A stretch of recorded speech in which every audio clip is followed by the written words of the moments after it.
하겠습니다. 자, 오늘 명절 끝나고 좀 감각이 조금 무뎌질 수도 있는데 다시 우리 영적인 감각으로 다시 돌아오도록 하겠습니다. 영적인 세계로 우리의 현실인. 자, 오늘 7장 산상수훈 뒷부분 하고요. 8장 9장까지 일단 목표로 가도록 그렇게 하겠습니다. 굉장히 좀 긴 여정인데. 자, 우리 앞에서 6장에서는 남에게 보이려고 뭘 하지 말아라. 구제든지 그것이 기도든지 금식이든지 그렇게 남에게 보이려고 하는 것이 아니라 참된 경건은 은밀한 중에 보시는 하나님 앞에서 하는 거다. 이게 참 대단한 영성입니다. 이게 대부분의 시험이 이걸 못해서 스스로 시험을 당하는 경우가 많고요. 그도 주기도문에 대한 얘기가 나왔고, 그 다음에 재물에 대해서 하나님 백성의 재물은 어떻게 관리해야 되는가. 이 땅에서 하나님께서 우리에게 재물을 주셨고 개인과 가족들을 위해서 사용하도록 하신 부분이 있죠. 그러면서 동시에 청지기로서 하나님 나라를 위해서 그 재물을 하늘에 쌓아둬라. 그게 진짜 남는 거다. 그게 가장 재물을 잘 사용하는 거다. 그런 하나님 백성의 재물관에 대해서 이야기했습니다. 예수님이 재물에 대해서 상당히 많은 말씀을 하셨어요. 비유 중에 70%가 재물과 관련된 비유다. 그런 통계가 있더라고요. 그러니까는 물질과 인간은 참 아주 밀접한 관계에 있고 항상 관심의 중심에 들어오려고 하거든요. 그러나 예수님은 하나님 백성 그건 언제나 수단이다. 재물과 하나님을 겸하여 섬기지 못한다. 재물이 주인의 자리에 오지 않도록 조심해라. 그거를 선용해라. 그렇게 말씀을 하셨습니다. 그래서 재물에 대한 염려에 대해서는 너희들 염려하지 말아라. 하나님 아버지께서 새들도 먹이시고 백합화도 입히시는데 하물며 너희일까 뭐냐 하면서 너희는 그의 나라와 그의 의를 구하라. 그리하면 이 모든 것 더해준다라는 엄청난 결론을 우리에게 주셨고, 지금도 그 우선순위와 헌신에 따라서 하나님께서 우리에게 필요한 물질들을 공급하신다. 그렇게 보시면 됩니다. 그것은 믿음의 눈으로 봐야만 되는 것이고요. 자, 오늘은 물질과 함께 이제 얘기가 끝난 다음에 대인 관계에 대해서 말씀합니다. 하나님 백성의 대인 관계. 여러 가지 말씀을 할 수 있겠으나 7장에서 가장 강력하게 말씀하시는 것은 비판하지 말라 이렇게 시작합니다. 비판에 대해서 이야기해요. 비판은 개인 관계를 깨는 주범이죠. 공동체를 깨기도 하고요. 인간관계에 금이 가도록 합니다. 음소거 아직 안 하신 분들 있으면 음소거 해주세요. 다시 점검 확인 한번 해주세요.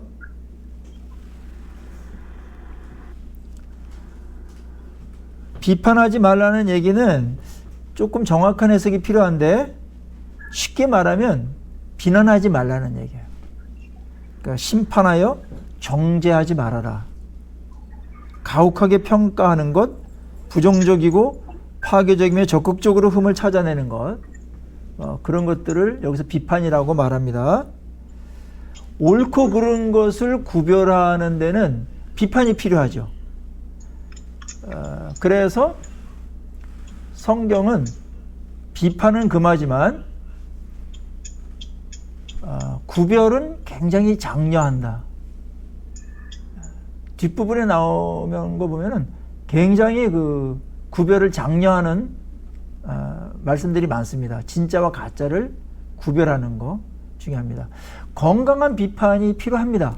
비교해서 판단하는 거거든요.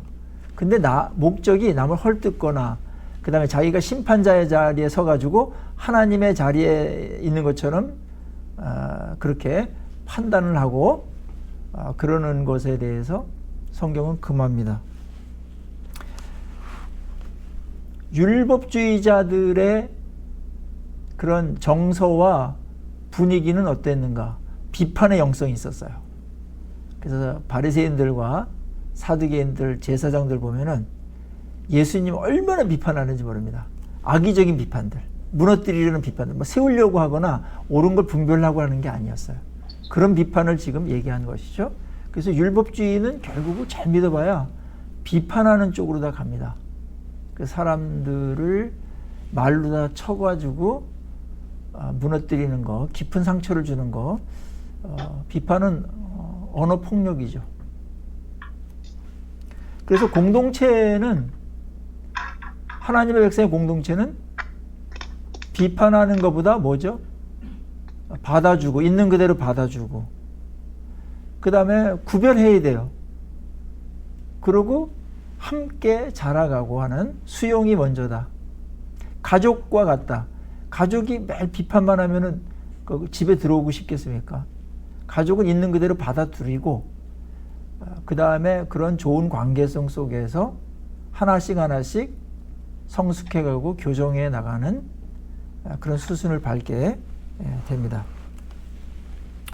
비판하지 말라고 하시면서 비판할 때 두 가지 아주 치명적인 일이 벌어지는데, 하나는 비판하는 자는 그 비판의 기준이 있잖아요. 그것으로 네가 비판을 받게 될 것이다. 그거예요. 내가 어떤 기준이 있기 때문에 누굴 비판한 거고, 그래서 그 기준을 내가 잘 알고 있는 거죠. 그렇다면은 언젠가 내가 그 비판의 기준을 갖고서 판단을 받게 될 것이다. 예수님도 그 비판으로 비판할 겁니다. 그리고 두 번째는 비판하는 자는 자신의 큰 잘못을 못 본다. 그 비판하는 자는 남에게 관심이 있기 때문에 시선이 남에게 관심이 있어요. 남의 단점과 약점과 잘못된 것을 찾아내고 파헤치고 관찰하고 통찰하고 남의 잘못을 거기에 관심이 있다 보니까 자기를 못 보게 되는 거예요. 내 눈에 들보를 먼저 빼라 이렇게 말했는데, 여기서의 들보는 더 큰 잘못이죠. 약간 유머스러운 과장이기도 합니다. 눈에 어떻게 들보가 들어가겠어요, 그렇죠? 근데 그것조차도 못 본다. 비판하는 자가 비판하다 보면은 자신이 비판하는 게 얼마나 큰 들보인지를 못 보게 돼요. 그래서 비판하는 사람은 자신에게 엄격하지 않아요. 다른 사람에게만 엄격해요. 성숙한 사람은 어떤 사람일까요? 그러면 자기 자신에게는 엄격하고 다른 사람에게는 관용하는 거죠. 그게 성숙한 사람입니다. 남 탓하고 남 비판하고 이런 건 아주 어린 단계에 있는 육적인 부분이죠. 그래서 여러분들이 어떤 사람 이렇게 만날 때, 또 나 자신도 그럴 때, 자기 자신에게 엄격한가, 또 다른 사람에게는 관용하는가. 요즘 그걸 가장 못하는 걸 뭐라고 그래요? 네 글자로 사자성어가 있죠. 세계적인 언어가 됐는데 내로남불. 내로남불, 이게 전형적인 다른 사람에게 대해서는 뭐 엄격한 자태로 들이대면서 본인은 뭐 해도 괜찮고, 그게 이제 우리나라의 정치 수준이라는 거죠. 또 이게 근데 정치뿐만 아니라 사람들의 수준이에요. 세상 사람들의 수준이에요. 그걸 못 벗어납니다, 원래.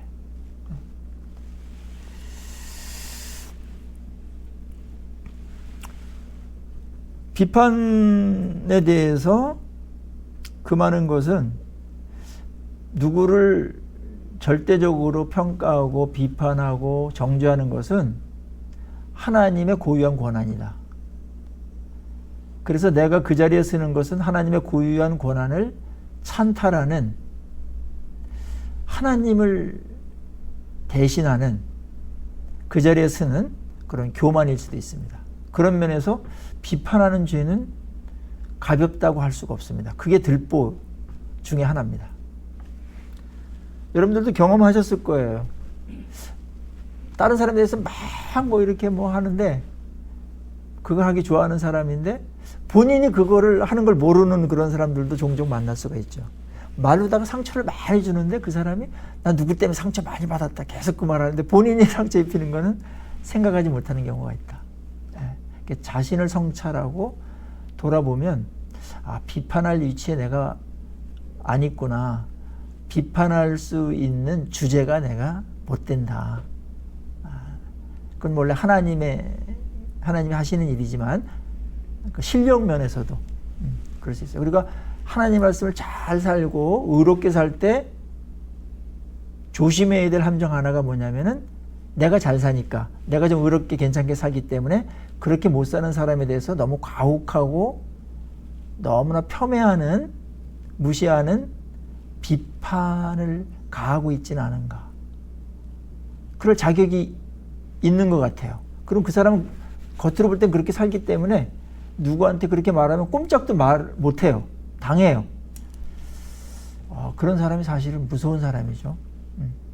네.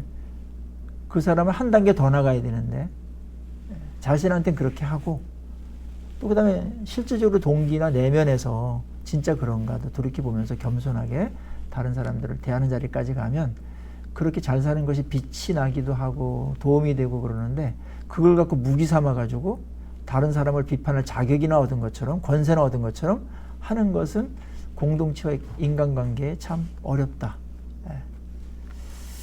이제 그 부분을 굉장히 심각하게 말씀을 하세요. 그러면서 분별해라 그렇게 말해요.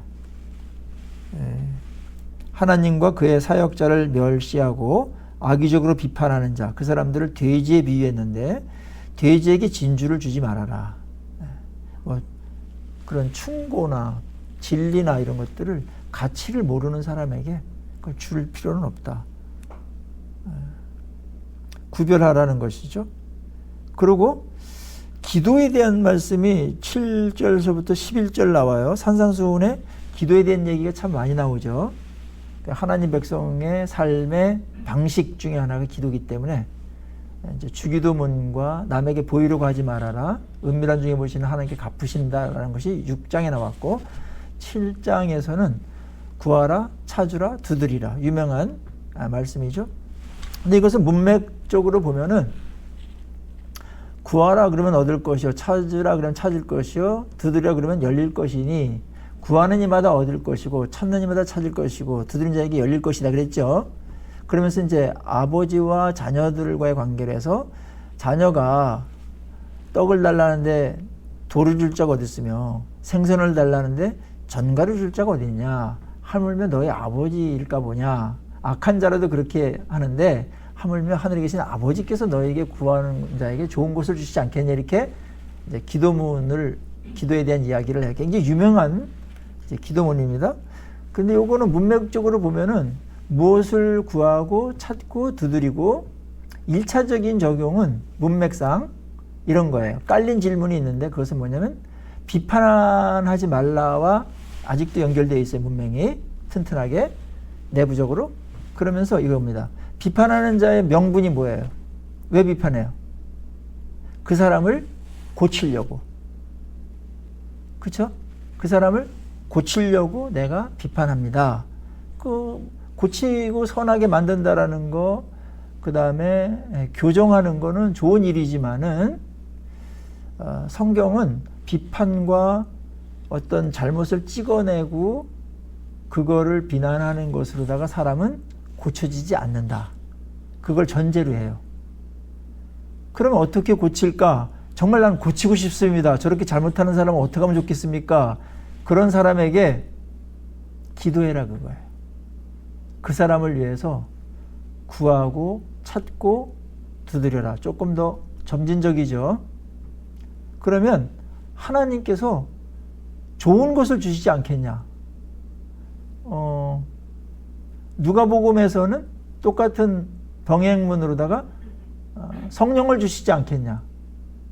이렇게 나와 있잖아요. 그러니까 누구를 내가 정말 고치고 싶다. 그 자녀든지 그 다음에 남편이든지 교회에 누구든지 회사에 누구든지 내가 고치고 싶다 이럴 때는 비판하는 것으로는 그 방법 쓰지 말아라 그거예요. 더 그거는 안 되고 더 관계만 악화시키고 시험만 생기지 더 방어력만 생겨요. 알았죠? 비판하면 더 면역력만 생겨가지고 더 안 고쳐져요. 근데 그 사람이 그걸 방어하려고 엄청나게 자기의 입장을 연구해요. 그래가지고 막 신학화도 하고 합리화도 하고 그다음에 어떤 거 뭐 이렇게 뭐 다른 거 끌어들여가지고 자기 입장이 옳다라는 걸 자꾸 변호해요.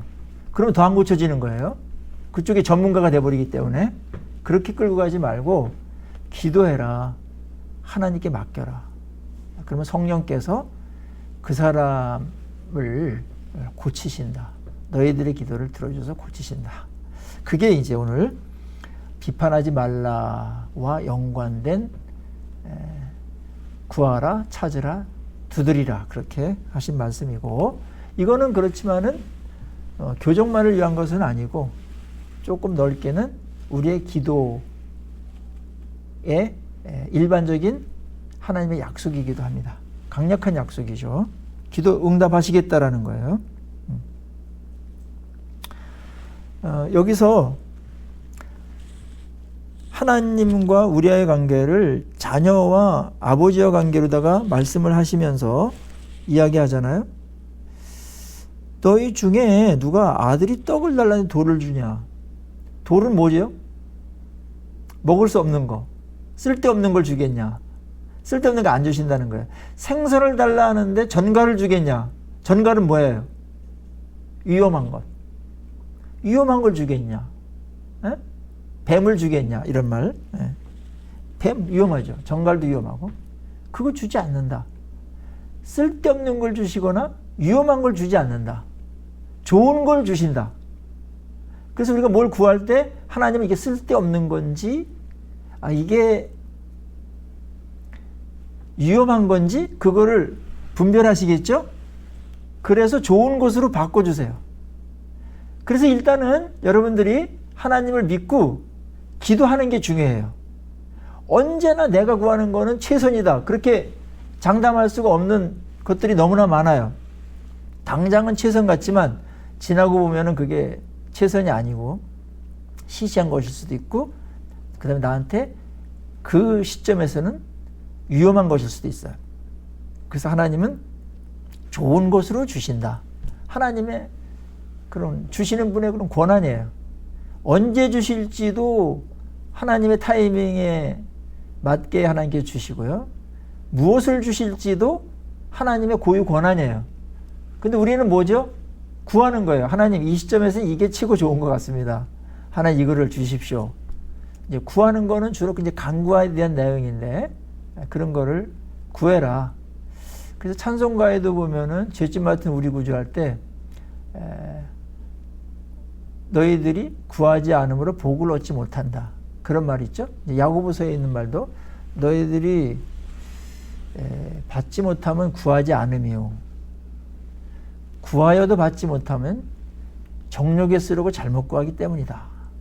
그러니까 이제 정욕과 필요한 것과 하나님의 뜻, 성령의 욕구와 이게 이제 분별하는 데서 기도에 좀 깊이 들어가야 돼요. 분별력 있게 구해야 됩니다. 그래서 기도는 하나님이 반드시 응답하시는데 뭐 세 가지로 다 응답한다고 볼 수 있겠죠. 하나는 구한 대로 주세요. 그 다음에 어떤 거는 no, 거절하세요.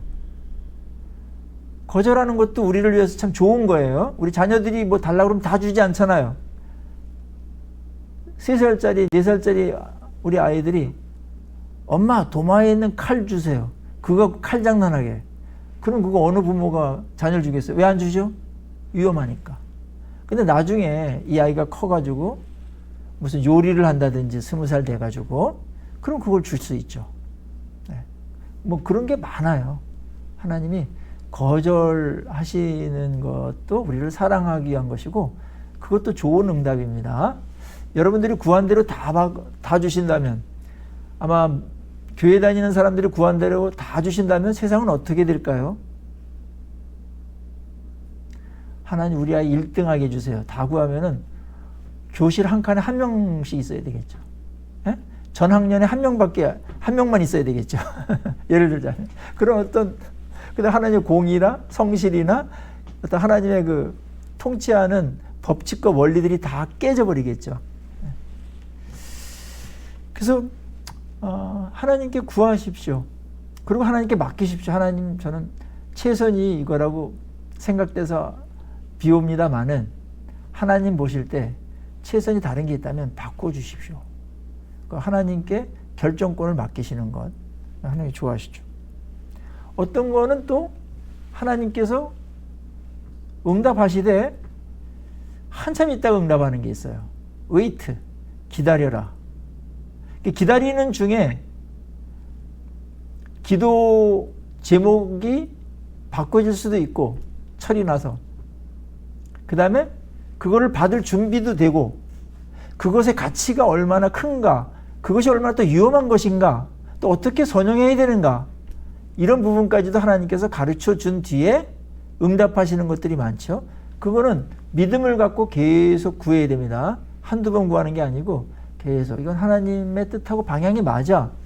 그럴 때는 계속 구하고, 우리의 전제는 하나님의 뜻이 아니라면 다른 거로 바꿔주셔도 저는 더 좋습니다. 이건 하나님을 신뢰하는 거니까요. 기도하라.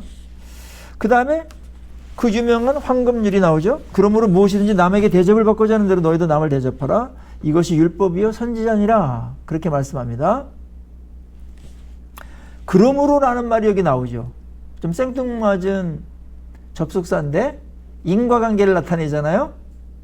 그러면 앞에 뭐가 원인이 있었다는 것이고 결과가 황금률이라는 건데, 그럼 무엇이 원인이에요? 앞에 뭐랑 연결되어 있어요? 그러므로는 그냥 있는 게 아니죠. 혼자 독립적으로 있는 구절이 아니잖아요.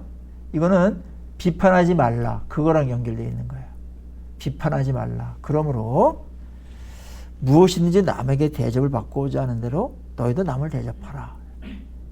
비판 대신에 대접해라. 입장을 바꿔서 대접해라. 굉장히 복잡한 것을 아주 단순화시키는 엄청난 진리인데요. 내가 비판받고 싶지 않냐? 비판하지 마.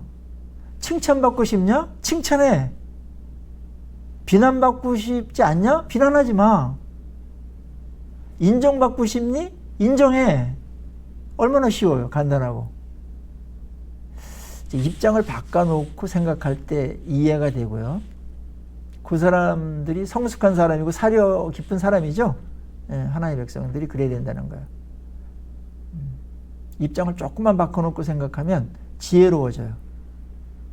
그러고 멋있어지죠. 하나님의 백성이 그래야 된다는 거. 적어도 다른 사람의 입장에서 내가 말하는 걸 그 사람이 들으면 어떻게 할 거냐, 어떤 반응을 보일 것 같냐, 누군가 내가 말하는 것처럼 내 말을 한다면 너는 어떻게 반응할 거냐. 조금만 입장을 바꿔놓고 생각한다면 간단하게 일이 해결될 것을 너무 복잡하게 또 자기 입장에서만 그렇게 주장하고 말을 함부로 그렇게 할 때가 있죠. 네. 그래서 황금률이라고 말한 것은 모든 윤리의 근간이 된다. 그래서 이것이 율법이요 선지자다. 그 말이라는 말은 그 도덕 윤리에 있어서 인간관계에 대한 말씀이잖아요. 많은 부분이 이게 선지서의 요약이고 율법서의 요약이다 그런 거예요. 그러니까 이게 남을 대접한다는 게 이게 얼마나 엄청난 윤리예요. 이거는 이런 말씀에 대한 또 다른 표현이에요. 최고의 계명이 뭐예요? 내 이웃을 내 몸과 같이 사랑해라. 그런 거는 입장을 바꿔서 하라는 거예요. 아내가 아프다. 그러면은 약 주고 병원 가고 그래야 되겠지. 왜냐면 내가 아플 때 그렇게 하니까. 내가 좀 속이 상하고 뭐 이렇게 공감을 원해요. 그러면은 내가 그 사람이 뭐 말할 때 공감해주고 편들어주고 위로해주고 그러라는 거잖아요. 네. 인간은 아주 그 구심력이 강한 이기적인 존재이기 때문에 타인에게 이 원심력이 잘 안 나가요. 항상 자기중심적이에요. 이게 죄성이거든요. 근데 하나님 백성은 타인을 생각하고 타인과 너를 동등하게 생각해라. 이 남에게 대접을 받고자 하는데 남을 대접하라 했을 때 이 적용은 뭐 엄청나게 많겠죠. 그 중에서 큰 거 예를 든자면 이런 겁니다. 내가 행복하고 싶은 그럼 큰 바람이 있잖아요. 행복하고 싶다. 그럼 다른 사람도 행복할 권한이 있는 거예요. 그렇죠? 우리 자녀들이나 배우자나 가족들이나 내가 만나는 모든 사람들 악인일지라도 행복하고 싶은 요건이 있단 말이에요. 행복할 권리가 있다, 그 사람에게도. 그러면 내가 그 사람의 행복에 뭔가 도움을 주는 존재가 돼야 되잖아요. 복된 존재가 되고 복되기를 바란다. 다른 사람에게 입장을 바꿔놓고 저 사람들이 나한테 이렇게 대접했으면 좋겠어, 이렇게 대해줬으면 좋겠어, 나는 우리 가족이 나한테 이렇게 대해줬으면 좋겠어, 그렇게 대접하라는 거예요. 나는 우리 교회 사람들이 난 이렇게 대접했으면 좋겠어, 나 이렇게 대해줬으면 좋겠어, 그걸 그렇게 대하란 말이에요. 에? 얼마나 심플하고 그 다음에 명료합니까? 분명하죠. 그래서 이게 괜히 황금률이 아니라는 거예요. 모든 윤리의 맨 꼭대기에 올라가 있는 게 황금률이죠. 그럴만하죠. 무엇이든지 남에게 대접을 받고자 하는 대로 너희도 남을 대접해라. 저도 강의 듣는 입장에서 강의를 이렇게 해줬으면 좋겠어, 그런 게 있겠죠. 그게 건강한 거, 빨리 끝내줬으면 좋겠어. 근데 그 시간 안에 해야 되는 거, 시간 해야 되니까 그런 건 다 들어줄 수 없지만, 그래서 이렇게 해줬으면 좋겠어, 그런 걸 생각하면서 전 준비해야 되고. 근데 여러분들은 어떻게 들어야 될까요? 강사 입장에서 어떻게 듣는 게 강사 강의할 때 바라는 걸까?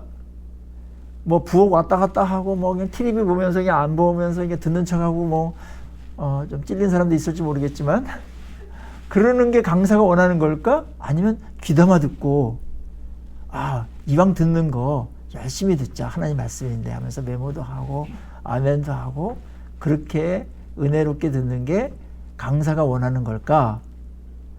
그거는 뭐 제가 말하지 않겠습니다. 제 입장이 어떤 건지에 대해서는 너무나 상식적인 거니까. 그래서 저는 이제 그렇게 늘 하려고 그래요. 어느 입장을 보면은 내 입장이 있고 그들의 입장이 있는데 그들의 입장에서 뭘 바랄까? 어떻게 해주는 게 바랄까? 그러면 굉장히 지혜로워져요. 그리고 최고의 관계를 유지할 수가 있다고 봅니다. 늘 이런 것이 몸에 뱄으면 좋겠다는 생각이 들어요. 하나님 백성의 인간관계, 비판이 아니다. 다른 사람이 내게 어떻게 해주기를 바라는 것처럼 너도 다른 사람에게 그렇게 대해라, 먼저. 아이고, 목사님, 그러다 보면 나 바보가 되고 사람들은 나한테 그렇게 안 해주면 어떡합니까? 나만 바보로 되는 거 아닙니까? 바보가 돼도 하세요. 거룩한 바보. 그 다음에 멋있는 바보죠. 지혜로운 바보. 하나님 백성 그렇게 사는 겁니다. 혹시 안 돌아오더라도 그걸 잘 못 깨달아가지고 저 사람 원래 뭐 그런 사람이야, 잘해주고 뭐 그런 사람이야, 또 그렇게 한다 손 치더라도 하나님 보시면 되는 거예요. 이거 따랐죠? 남에게 무슨 반응이 있어야만 꼭 되는 게 아니고 하나님이 다 보시고, 다른 사람이 좋게 반응하면 그만큼 상이 줄어드는 거고, 다른 사람이 내가 이렇게 계속 잘해줬는데도 손해를 보고 무시를 당하면서 그렇게 했는데도 불구하고, 자존심 내려놔도 그렇게 하는데도 불구하고 다른 사람이 반응이 하나도 없다. 한번 돌아보시고요. 그런 것이 옳다면 하나님께서 여러분에게 아주 높은 점수를 주시고 또 인간에게서 받지 못하는 위로와 보상을 하나님께서 주실 줄로 믿습니다. 이게 이제 믿음이에요. 이게 하나님 백성의 삶의 방식이다. 멋있죠?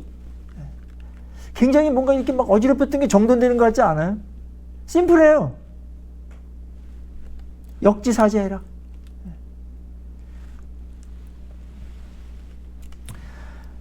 자, 그 다음에 13절서부터 20절은 영적인 분별력에 대한 비유가 3개 나옵니다. 그러면서 산상수훈을 마무리해요. 세 개의 비유로다가 산상수훈을 마무리합니다.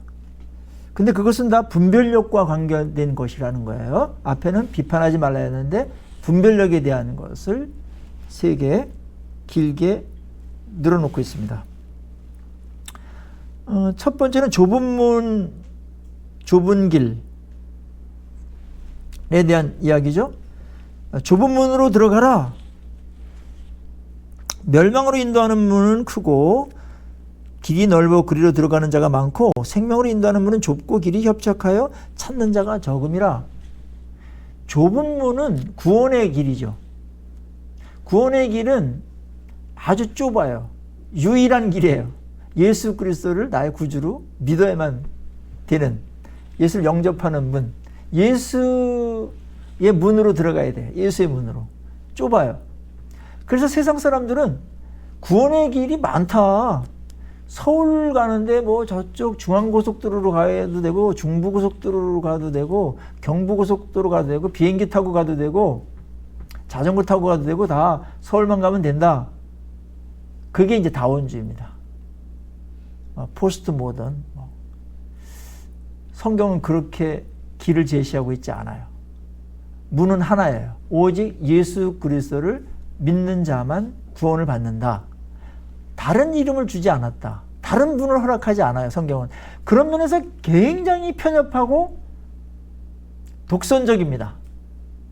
진리이기 때문에.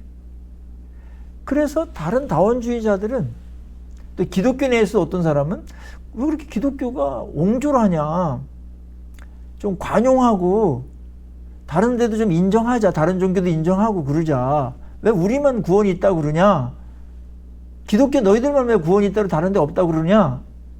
이 말은 문을 몇 개 더 만들자 이 말이잖아요. 근데 성경이 문이 하나인데 어떻게 더 만듭니까? 그 더 만들어 놓은 글로 들어가는 사람은 다 멸망으로 가는 가짜 문이기 때문에 더 재앙을 당하는 거예요. 그래서 예수 그리스도로만 구원받는다. 성경의 일관된 주장이죠. 그게 좁아요. 그래서 기독교가 이 부분에 있어서 비판을 받고 있으나, 그러나 기독교의 장점이죠. 아니, 정답이 하나인데 정답을 하나인 걸 하나라고 그래야 되지. 여러 개다 그러면은 그거는 거짓이잖아요. 3 더하기 2는 5다. 유일한 정답이죠. 5? 그러면은 4.9나 5.1은 틀렸다고 그러는 게 너무 인색하고 관용하지 않고 좁아 터진 건가요? 그게? 에? 정답이 5인데 5.1이나 5.0001이나 이거는 정답이 아니다, 틀렸다고 말하는 게 옹졸한 거예요? 아니에요. 그건 옳은 거예요.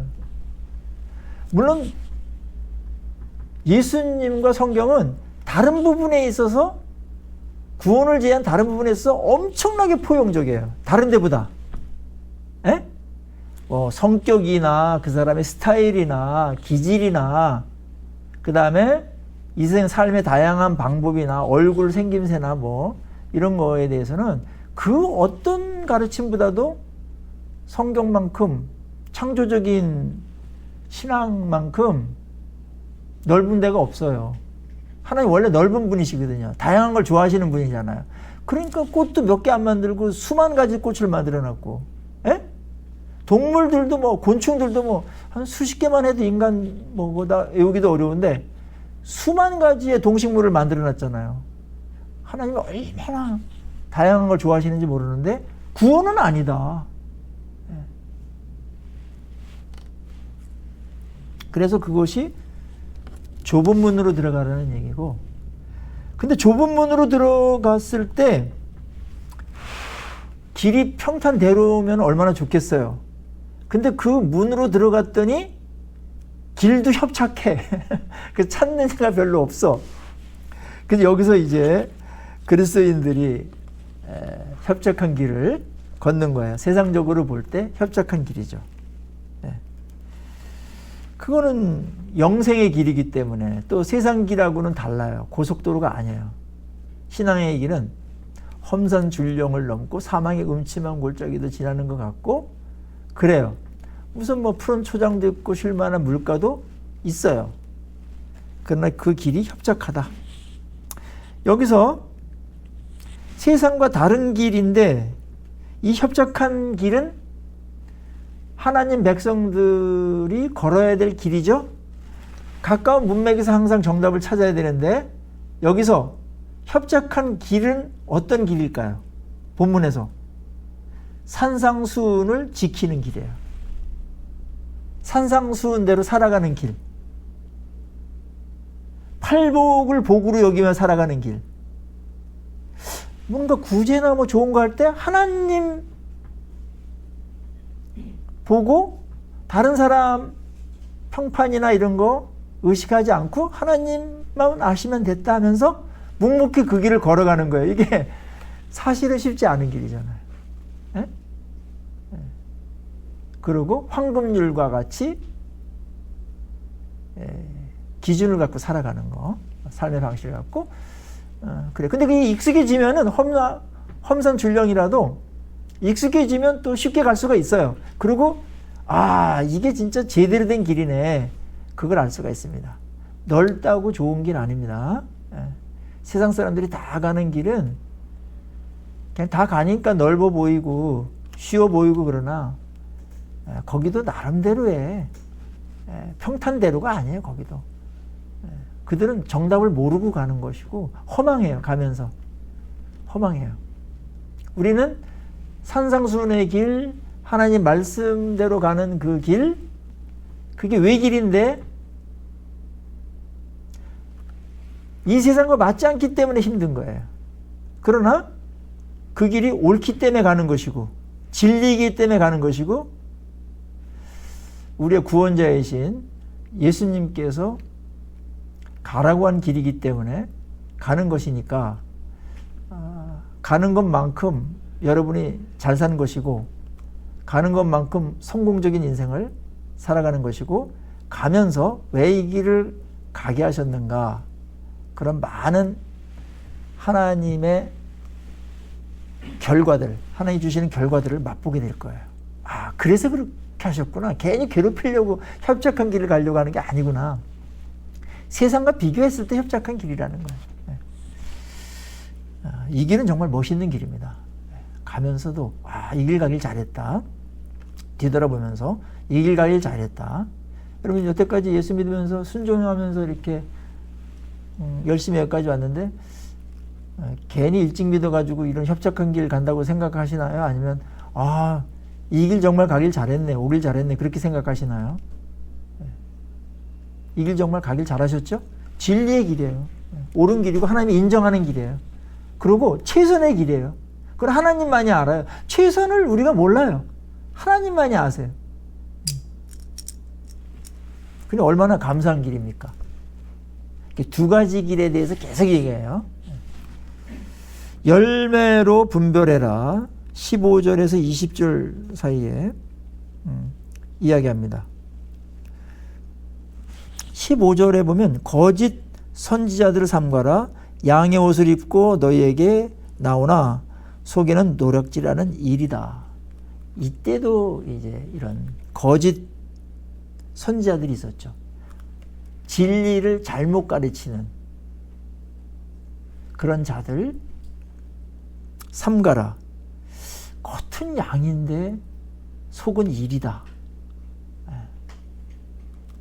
그들 어떻게 분별하는가? 열매로 그들을 안다. 이거는 굉장한 기준입니다.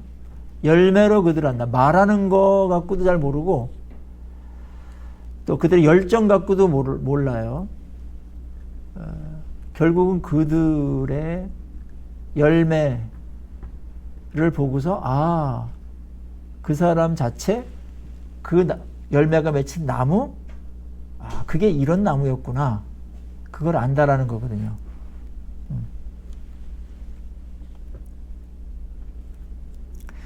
이와 같이 좋은 나무마다 아름다운 열매를 맺고 못된 나무는 나쁜 열매를 맺는다. 그러니까 열매로 나무를 알기 때문에 열매로 판단하라는 것이고 열매가 주는 힌트는 뭐죠? 나무가 어떤 나무인가를 알 수 있다는 거예요. 좋은 나무가 나쁜 열매를 맺을 수 없고 못된 나무가 아름다운 열매를 맺을 수 없다. 너무 자연스러운 거죠. 그래서 아름다운 열매를 맺지 아니하는 나무마다 찍혀 불에 던지느니라. 이러므로 그들의 열매로 그들을 알리라. 이 말씀 명심하세요. 사람들은 열심을 내면은 믿어주는 경향이 있어요. 그 다음에 뭐 겉으로 화려하거나 무슨 뭐가 나타나거나 뭐 이러면은 그 사람이 진짠가벼 이럴 수 있어요. 그러나 예수님의 분별 기준은 그게 아니고 열매로 그들을 안다. 어떤 열매죠? 여기서 열매는 예수 그리스도의 인격을 담는 거. 그게 열매예요. 예수 그리스도의 인격을 담는 거. 그래서 요한복음 15장에서도 이제 열매 맺는 포도나무의 비유 나오죠. 그 이스라엘 백성들에게 하나님이 요구했던 것은 좋은 열매를 맺는 백성이 되는 거였거든요. 근데 그거를 못 맺었어요. 예수님께서 이 땅에 오신 것은 좋은 열매를 맺기 위한 하나님의 백성이 되어가지고 좋은 열매를 맺는 건데, 좋은 열매는 하나님의 형상이 회복되는 거, 또 다른 말로 한다면은 예수님의 인격을 닮아가는 거, 또 다른 말로 한다면 하나님의 말씀으로 형성되어져 가는 것, 하나님의 말씀으로 인격과 우리의 본성이 바뀌어지는 거, 그리고 성화라고도 말하는데요. 다 같은 말이에요. 예수를 믿은 다음에 우리는 거듭났기 때문에 나무가 좋은 나무가 된 거예요. 그래서 이제는 좋은 열매를 자연스럽게 맺게끔 돼 있어요. 자연스럽게. 그런데 우리가 해야 될 일들은 열매를 맺기 위해서 나무에 붙어 있어서 수액을 계속 빨아들여야만 되는 거예요. 예수님께서 주신 은혜와 말씀을 계속 빨아들이고 그와 함께 연합되어 있으면 열매를 맺게 된다. 네, 이 거짓 선지자들이나 또 다른 어떤 기독교 안에 들어와 가지고 열매를 이렇게 매달아 놓고 인위적인 열매를 맺는 사람들이 있어요. 그걸 조심해야 돼요. 항상 유사품에 주의해야 되고 짝퉁에 조심해야 돼요. 예수의 향기가 나나? 이걸 봐야 돼. 예수의 향기가 나나? 아니면 탐욕과 무슨 비린내가 나나? 어떤 썩은 냄새가 나나? 이걸 잘 보셔야 돼요. 예수의 맛과 예수의 향기와 말씀에서 만들어진 성령으로 이렇게 창조된, 형성된 그런 아주 아름답고 향기나고 매력 있는 그런 인격으로 변해가고 있는가? 아니면 고리타분하고 막 비판이나 하고 다니고 막 여기 있는 앞에 있는 사람처럼 이기적이고 남 배려라는 거 하나도 없고 이게 황금률이 애우긴 하는데 하나도 황금률에 대한 행동이 안 나와. 그 열매가 지금 신통치 않은 거죠. 전혀 나무가 좋은 열매 맺을 수 없는 나무인 경우도 있어요.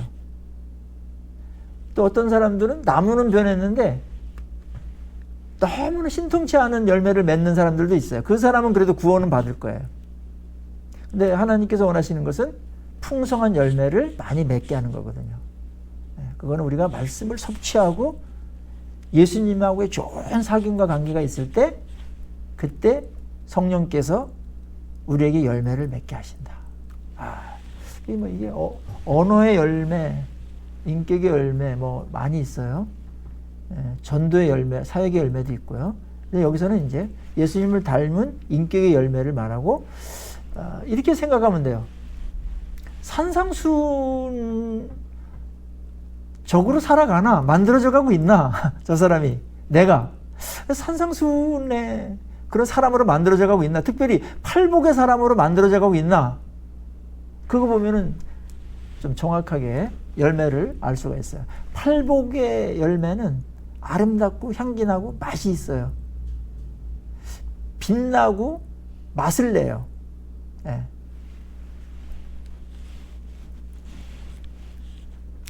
열매로 사람을 알지니라 하면서 그 유명한 말씀, 나더러 주여 주여 하는 자마다 다 천국에 갈 것이 아니요 다만 하늘에 계신 내 아버지의 뜻대로 행하는 자라 들어가리라.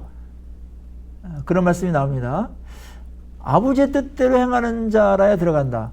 행위 구원을 말하는 게 아니에요. 하나님과의 바른 관계가 형성된다면 하나님의 뜻을 추구하게 돼 있다. 왜냐하면 주여 주여 하고 있기 때문에. 하나님이 주인이고 그럼 나는 뭐라는 거예요? 종이잖아요. 종은 주인에게 어떤 태도를 보여야 되며 종의 관심사는 무엇해야 돼요? 주인의 뜻이 관심사가 돼야 되는 거예요. 주인의 뜻이, 내 뜻이 아니라 주인의 뜻이 1차적인 관심사가 되는 거예요. 그래서 거기에 귀를 기울이고 그 뜻을 받아들이면서 내 뜻하고 충돌할 때 내 뜻을 포기하고 주인의 뜻을 받아들이고 하는 게 진정한 종과 주인의 관계인데, 주여 주여 하면서 하나님의 뜻에는 아랑곳하지 않고 관심도 없고 그냥 말로만 하나님의 뜻하고 자기 멋대로 살아간다. 그거는 유사신자라는 거예요. 보세요. 22절, 그날에 마지막 날일 거예요. 많은 사람이 나더러 이르되 주여 주여 우리가 주의 이름으로 선제 노릇하며 주의 이름으로 귀신을 쫓아내며 주의 이름으로 많은 권능을 행하지 아니하였나이까리니 그때 내가 그들에게 밝히 말하되 내가 너희를 도무지 알지 못하니 불법을 행하는 자들은 내게서 떠나라. 자, 그날에 벌어질 광경이에요. 좀 아찔한 광경인데, 그날에 많은 사람들이 예수님이 대재판장이시니까 주님 주님 한 번도 안 불러 열심히 있었다는 것이에요. 제가 주의 이름으로 선자 노릇하고 주의 이름으로 귀신 쫓아내고 주의 이름으로 다른 것도 아니에요. 내 이름도 아니고 주의 이름으로 권능도 행했습니까? 하지 않았습니까? 이 정도라면 뭔가 열매가 맺힌 것 같잖아요? 이건 열매가 아니라는 거예요. 이런 신자가 있다면 교회에서 굉장히 인정해 줄 것 같은데. 주의 이름으로 선전으로 말씀을 전한 것이고 귀신도 쫓아내고 권능도 행했는데, 그날 주님의 평가는 이거예요. 그때에 그들에게 명확하게 말하되 내가 너희를 도무지 알지 못한다. 내게서 떠나라. 여러분, 여기서 이제 굉장히 모순되는 그런 표현을 예수님께서 쓰셨는데, 알지 못한다. 내가 너희들을. 예수님이 모르는 게 있나요? 여기서 알지 못한다라는 거는 뭘 파악하지 못했다 그게 아니에요. 인지하지 못했다 그런 뜻이 아니죠. 나랑 무관하다 그 말이에요. 너는 나와 무관하게 일했다. 그게 불법이다. 그래서 불법을 행하는 자들아 내게서 떠나라. 나랑 관계가 없는 일을 했다 너희들은. 그러니까 이 땅에서 유사 신자와 진짜 신자의 구별은 그날에 밝혀질 터인데, 이 땅에서 하나님의 뜻을 따라서 순종하고 어떻게든지 부족하지만 거기에 맞추려고 했던 자들은 그날에 예수님께서 밝히 알고 그래 너희들 고생했다 잘했다 이렇게 칭찬하고 영접하고 환대하시겠지만, 주여 주여 하면서 열심히 혼자 다 내는 것 같기도 하고 사역도 많이 하는 것 같은데 지멋대로 하는 거, 하나님의 뜻하고 관계없이 막 했던 자들은 사실은 종이 아니다. 지멋대로 한 게 뭘 종이냐. 그리고 지멋대로 하면서 나를 주여 주여라고 부르는 것은 주인을 놀리는 거 아니냐. 그건 나랑 관계가 없다. 그러니까 우리가 예수님을 주인으로 영접했다고 했을 때 엄청난 우리 삶의 변화가 불가피한 거예요. 주인이 바뀌었는데, 예? 옛날에 내가 주인이었죠? 그러다가 주님을 주인으로 영접해서 좁은 문으로 들어간 거예요. 좁은 길을 걷는 것은 말씀대로 살아가는 거예요. 산생순을 비롯해서. 그게 우리가 걸어야 될 길이에요. 세상적으로 볼 때는 좁았고 답답하고 협착해요. 그 길 가는 사람이 적으니까. 그런데 그 길을 안 가는 것은, 다른 길을 가는 것은 하나님의 뜻대로 사는 게 아니고, 그것은 근본적인 문제가 발생할 수밖에 없다. 성경 전체가 계속해서 강조하는 것은 하나님은 우리의 주인이시고 우린 그의 종이다. 하나님은 왕이시고 우린 백성이다. 그래서 우리가 해야 될 일은 뭐냐, 그의 권위를 인정해서 그의 말씀을 순종하면서 가는 길이다. 그게 신자의 길이다. 계속 이걸 말하고 이거를 또 언약으로다가 또 다시 한번 확인시키고 계속 그렇게 하는 겁니다. 하나님의 백성. 그때 하나님께서 이 말씀을 이렇게 강조하는 것은 말씀을 그렇게 인정하고 말씀대로 사는 것 자체가 하나님께 영광을 돌리는 것이고 하나님 백성으로 통치를 받는 거거든요, 이게. 그리고 하나님의 말씀을 우리가 순종하면서 갈 때 하나님 그 말씀을 우리를 만들어가는 게 있어요. 그게 이제 그림이 그려지는 거거든요. 근데 말씀을 안 들으면 하나님과 관계라든지 하나님의 그림이라든지 뭐 하나님의 통치라든지 뭐 하나님의 영광을 돌린다든지 하나님의 존경심 표현하는 모든 게 다 망가지는 거예요. 나와 관계가 없다. 그렇게 선언받는 사람들이 있을 것이다. 유사신앙에 조심해라. 주여라는 말이 하나의 호칭이 아니다. 거기에는 모든 방면의 주되심이 인정이 돼야 된다. 적어도 방향과 성향만큼은 그래야 된다. 부족해가지고 주의 뜻을 다 행하지 못하는 것을 하나님께 얼마든지 참으세요. 그리고 다 우리 못해요. 그거 아세요. 그러나 우리의 삶의 특징이어야 된다. 그것이 주류여야 된다. 근데 이걸 무시해버리고 내 길을 가버려. 내 맘대로 가는 거. 내 멋대로 가는 게 그게 죄의 본질이잖아요. 죄의 본질. 예. 그런 것에 대해서 이제 산상수훈의 마지막 이제 비유로 예수님께서 들고 계시고 이 비유와 연장선상에서 해석을 겸한 거죠. 24절에 보세요. 그러므로 누구든지 나의 이 말을 듣고 행하는 자는 그 집을 반석 위에 지은 지혜로운 사람 같으리니 비가 내리고 창수가 나고 바람이 불어 그 집에 부딪히되 무너지지 아니하니 이는 주초를 반석 위에 놓은 까닭이요 나의 이 말을 듣고 행하지 아니하는 자는 계속해서 말씀해요. 이 말을 듣고 행하느냐 행하지 않느냐. 행하지 않는 자는 그 집을 모래 위에 지은 어리석은 사람 같으리니 비가 내리고 창수가 나고 바람이 불어 그 집에 부딪힘에 무너져 그 무너짐이 심하니라. 어리석은 자와 지혜로운 자 무엇이 기준이죠? 그 집을 주초 위에 반석 위에 주초를 세웠는가? 기초에 대한 문제죠. 모래 위에 기초를 세웠는가? 그거는 나중에 평범할 때는 모르나 나중에 시험과 창수가 날 때는 무너짐이 심하고 그대로 견고하게 있는 살아남는 것이 드러나게 되죠. 주초는 뭘까요? 주초는 변하지 않는 진리죠. 아까 말했어요. 하나님의 뜻이요. 하나님의 말씀으로다가 짓고서 내 집을 짓고 우리 교회의 집을 짓고 인생의 집을 짓는 것은 심판까지 견뎌요. 무너지지 않아요. 어떠한 것에도 불타거나 창수가 나더라도 견고해요. 반석 위에 짓고 진리에 졌으니까. 그러나 하나님의 말씀이 아닌 다른 재료를 갖고서 내 집을 졌다. 앞만 견고하고 겉으로 보기에 멀쩡하더라도 그거는 창수를 견딜 수 없다. 심판을 이길 수 없다.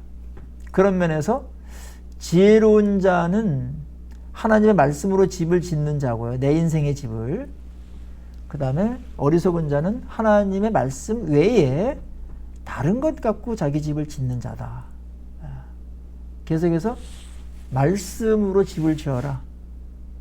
그게 가장 지혜로운 자고 심판도 이긴다.